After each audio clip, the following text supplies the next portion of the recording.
Hi students, a very pleasant and warm greetings to you all. Hope you are doing good. Last session we have started to learn about the mobile networks, right?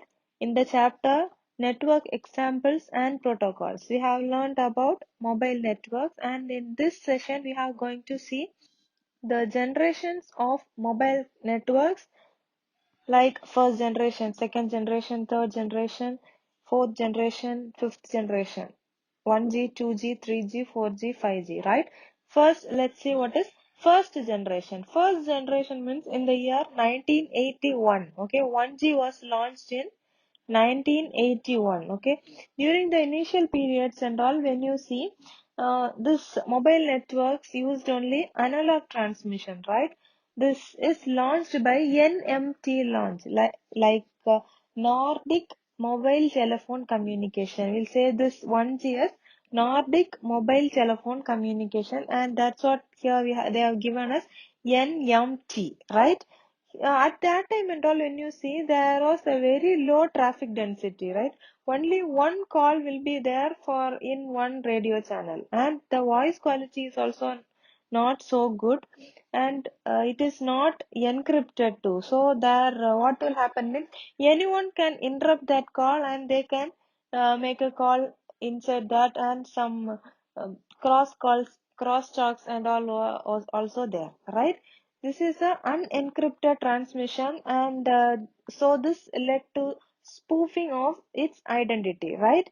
This is in 1G, that is first generation. In the year 1981, NMT launched. NMT is Nordic Mobile Telephone Communication, right? And the next one is 2G, that is second generation in the year 1991. This is GSM launch. GSM means Global System for Mobile Communication, right? In the second generation of mobile systems, this were placed on digital transmission with GSM, right? GSM is Global System for Mobile Communication, and this is a popular standard which is used in this second generation. Here they have used 19 megahertz and 1800 megahertz for the frequency bands, right? And in this GSM, that is Global System for Mobile Communication System, this has grown digital transmission using SIM, right? SIM means SIM, that stands for Subscriber Identity Module, right? This SIM technology to authenticate a user for identification and for the payment purposes also, right? This will help you to encrypt the data to prevent uh, others from accessing your own call, right? And for this encryption purpose and all, they introduced a term known as SIM, and that is Subscriber Identity Module, right? Here the transmission used is TDMA, okay? In the book they have given us TMDA, just strike it out and write it. TDMA is the correct one, right? This TDMA stands for time division multiple access, and CDMA is code division multiple access, right? This method is used to increase the amount of information which has to be transported on this network, right? Mobility is supported at layer 2, which stops when the roaming occurs, right? When this roaming across the assorted access networks and this routing domain, that means when you are in this Kanyakumari district itself, when you go and cross that Kaliyakavala or that Kerala zone, when you enter the Kerala zone, it's this area, this operator will be changed to the next network, right? So this must cover the entire area or have agreements in place to permit that roaming, right?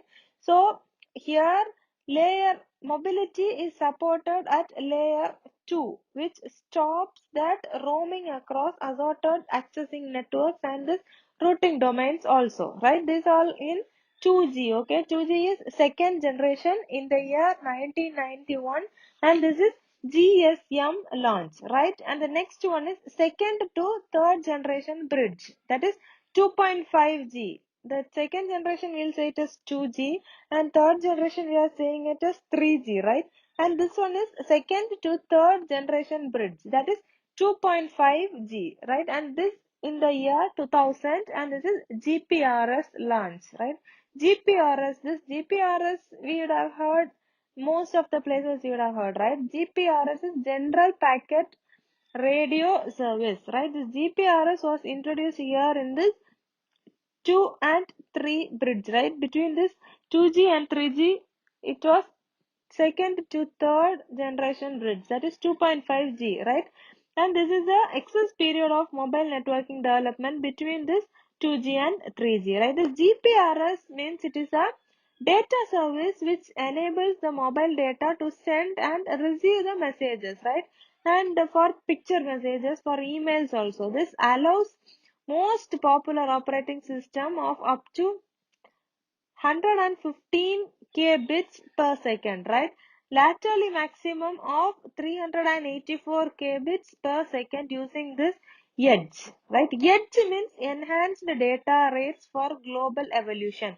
EDGE, the word EDGE means enhanced data rates for global evolution, right? GSM data transfer rates typically reached 9.6 kbits per second, right? And here they have used the edges enhanced data rate for global evolution, right? And next one is 3G, that is third generation. This is introduced in the year 2003 and first UK 3G launch, right? This generation of this mobile network means this merges different mobile technology standards. That means it uses a higher frequency bands for many transmission, right? For many transmission, and that CDMA also. CDMA is code division multiple access, right? This is done to deliver the data rates of up to 2 M bits, right? 2 M bits here is 2 megabits per second, right? This supports the multimedia services also, like voice, video, and other data transfers also. Now you have seen MMS, right? Now we are sending SMS in smartphones and all. MMS is also there. That is, you can send a picture or a video or some data also through this mobile, right?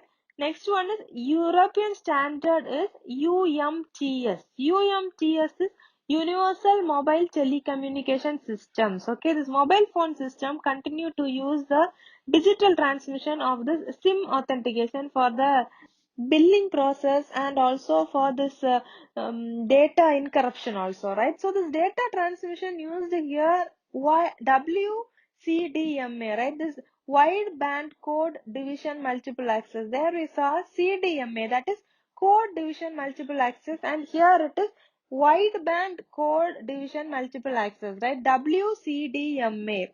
This technique is used to obtain the rates between 384 kilobits per second to 2048 kilobits per second, right? Few 3G suppliers use ATM, that is asynchronous transfer mode for over the air network, right?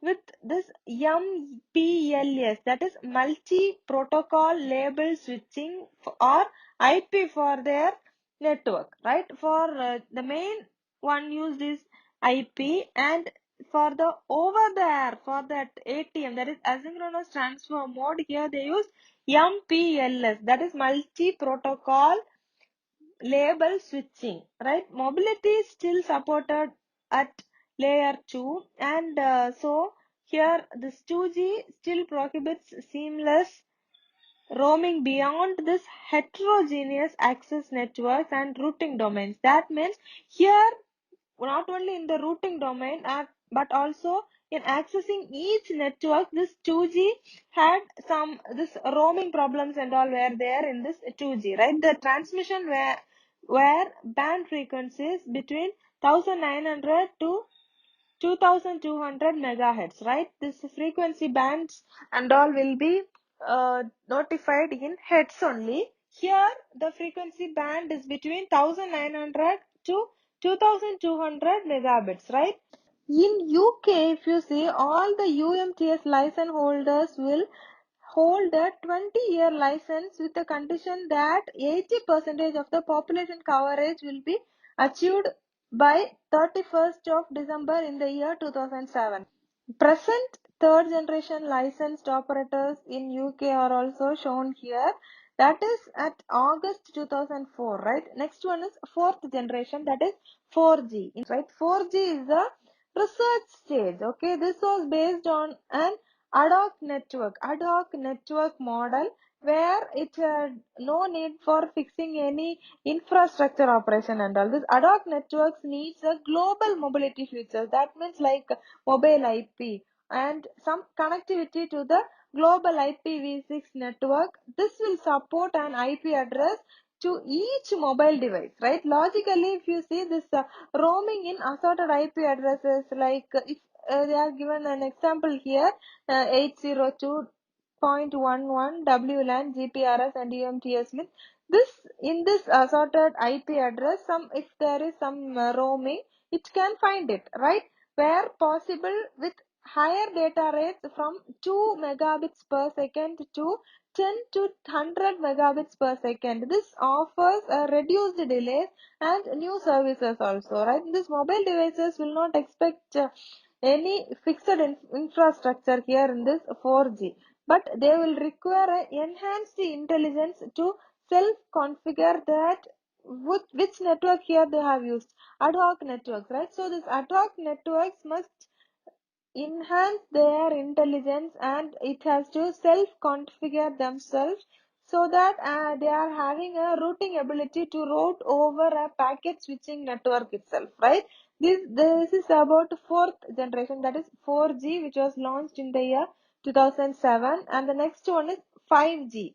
5G means after 2019 only we got this 5G or this fifth generation. This is the stage success or succeeded the 4G. In iPhones and all, if you see, they will be giving us LTE, or in some brands, they will be giving us WiMAX. And 3G, we say it as UMTS. 4G means LTE, okay? 2G means that is GSM systems, okay? 5G targets to perform the high data rate, reduce the latency, energy saving mode, and to reduce the cost. The system will be working with high power for high efficiency, capacity, and a massive device connectivity, right? The two phase of this 5G is first one will be released 15 completed by March 2019, right? That was completed in the year 2019 in the May of March, and the second one, release 16, is expected to complete at March 2020. This book was printed before March 2020, right? So this it was expected like that they have given here. So this is um, released 16, that is second one released in 16 is in March 2020 for the submission to ITU. ITU is International Telecommunication Union as a candidate of this IMT 2020 technology, right? ITU is International Telecommunication Union IMT 2020. This provides the speed up to 20 gigabits per second. 20 gigabits per second. So just think of the speed, how it will be. If you are downloading a movie, within 1 minute you can download a high quality movie, right? So this speed you will get when you are accessing this 5G, right? This is demonstrated with millimeter waves of 15 gigahertz and higher frequency. 3GPP standard includes any networks using this new radio software, right? 5G new radio, this can access at a lower frequency also from 600 megahertz to till 6 gigahertz also, right? 6 GHz also. Speed in this lower frequency are only modest higher than 4G systems. This is estimated that it will be 15% to 50% faster, right? That's all about this generations of mobile networks, right? First you have seen about first generation, that is 1G, that is in the year of 1981, that is NMT launch, right? 2G is 1991, that is GSM launch. GSM is nothing but global system for mobile communication, right? And the third one is 2.5G, that is second to third generation bridge. The next one is third generation 3G. that is in the year 2003, and then 4G in the year 2007, and 5G after 2019, right? And next we are going to see about WLAN's 802.11. Okay, this Wi-Fi. Wi-Fi, we all would have heard the name Wi-Fi. What is Wi-Fi? What is the full form of Wi-Fi? Wireless fidelity, right? Wireless fidelity. This is a wireless network technology which permits the computer or any other devices to be connected in the network without using the cables, right? This Wi-Fi is additionally stated as wireless local area network. For that only it stands for wireless local area network. That only here they have given us WLAN, right? Wireless local area network, that is WLAN. And 802.11, this is the technical code for the protocol, right? Let's see the advantage of this Wi-Fi. Okay, the benefits of this Wi-Fi are it provides mobility. Example, when I get the internet connection wireless through my laptop or a computer in the home, or at work, because of this Wi-Fi or hotspots both at home and work, it can be used, right? When you are having a net connection wirelessly, you can move it anywhere you want and you can use it, right? The next, that is mobility, right? The first advantage is mobility, and the next one is it provides the connection to internet. Next one is flexibility of LAN. Flexibility of LAN means the local area network is so flexible. Next one is ensures the connectivity. You can just check it whether it is connected or not in your device itself, right? Then it allows remote places to benefit from this connectivity. Some places you cannot take wire and all for that long. That places also this Wi-Fi can be used to get network, right? This is low cost and it has high benefits, right? This is about WLANs, that is Wi-Fi. Okay, Wi-Fi is wireless fidelity. Okay, and the next one we are going to see is RFID. RFID is a tag, that expansion of RFID is radio frequency identification, right? That RF stands for radio frequency and ID stands for identification. Okay, this technology is designed to locate the objects, right? This means credit cards, maybe passports, or even livestock using a radio signal. Okay, this RFID is used radio waves to read and capture the information which is stored on a tag attached to the object, right? When there is an object, it will have a tag with this RFID, right? RFID tag will be there in the object. When you just read it from, you no need to just go near that. You can be some feet away from that and it can just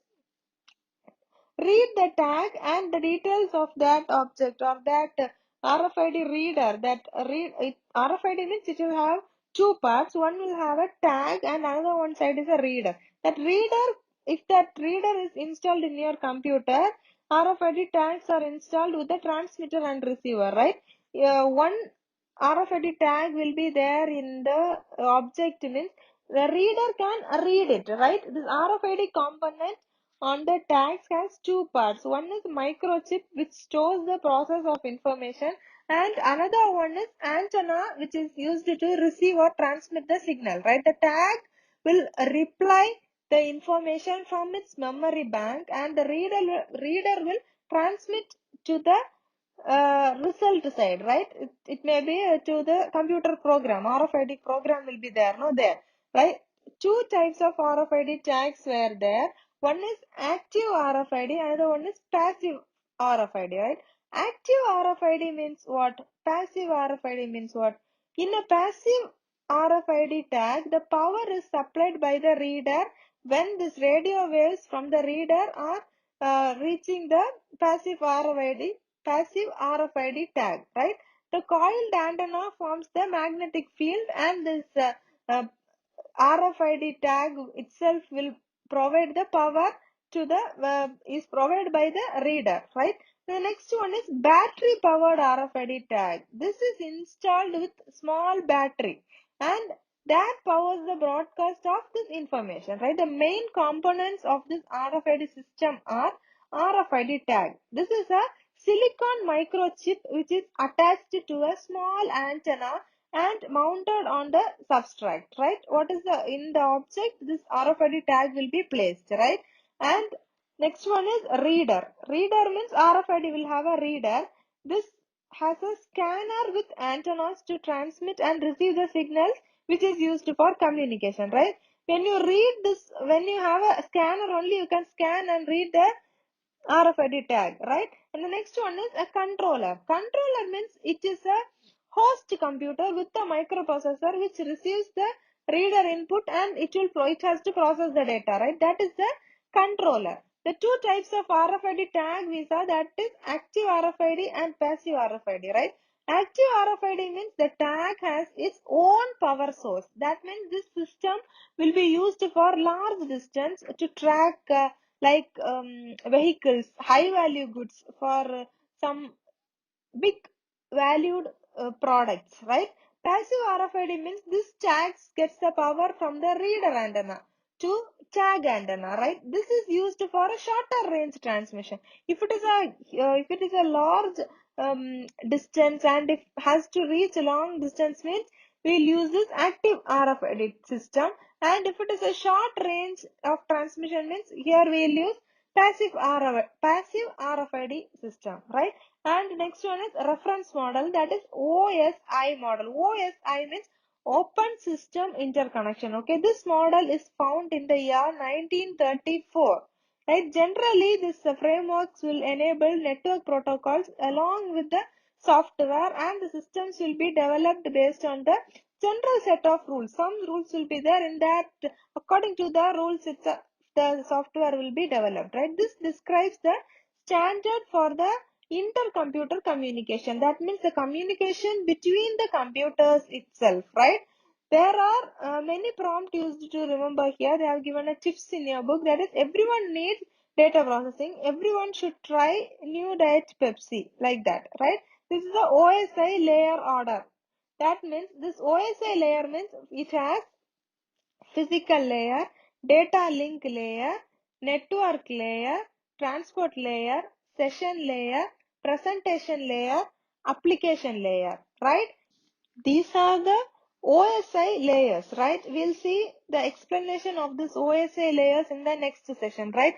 Now let's have a recall of what we studied in this session. Okay, we have seen about RFID tags, right? RFID tags, we have seen the components. It had a tag, reader and a controller. We have seen two types of RFID systems, active RFID systems and passive RFID systems, and we have seen about WLANs 802.11, that is Wi-Fi, that is wireless fidelity, right? And the advantages about that, and we have seen about the generations of mobile network, that is 1G, 2G, 3G, 2.5G and 5G, right? 4G also. That is first generation, second to third generation bridge, third generation, fourth generation and fifth generation. We have seen about the generations of mobile networks also in this chapter, right? You just take your book and read these generations and about this WLANs and this RFID tags, and underline the key points also so that it will be useful for you when you are learning for the final exam. And about this OSI layer, we'll see in the next session. Okay. Thank you for your valuable time. Stay home, stay safe, take care. Bye.